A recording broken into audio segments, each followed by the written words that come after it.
आपण पाहत आहात सत्याची बाजू मांडणारं हक्काचं न्यूज चॅनल M24 तास।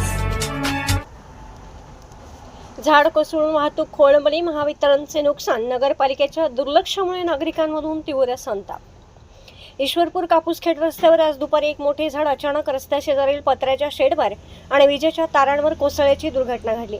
यामुळे महावितरणच्या विजेच्या तारा तुटून काही काळ वाहतूक पूर्णपणे विस्कळीत झाली होती। सुदैवाने या घटनेत कोणतीही जीवितहानी झाली नाही। मात्र नगरपालिकेच्या अनास्थेमुळे मोठे आर्थिक नुकसान झाले असून स्थानिक नागरिकांमधून तीव्र संताप व्यक्त केला जात आहे। घटनास्थळावरून मिळालेल्या माहितीनुसार सदर झाड मागील 15 दिवसांपासून धोकादायक स्थितीत होते आणि कधीही पडण्याच्या मार्गावर होते। धोका ओळखून परिसरातील स्थानिक नागरिकांनी हे झाड तातडीने हटवण्याची लेखी व तोंडी तक्रार पालिका प्रशासनाकडे केली होती।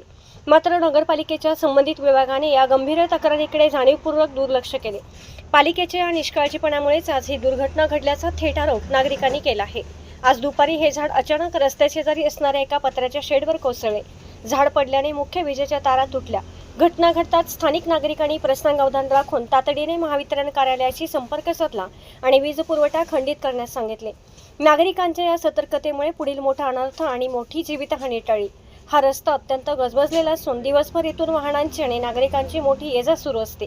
जर प्रशासनाने वेळेवर तक्रारीची दखल घेऊन हे झाड हटवले असते तर आज पत्र्याचे शेड आणि विजेच्या तारांचे नुकसान झाले नसते, अशी संतप्त प्रतिक्रिया येथील रहिवाशांनी दिली आहे।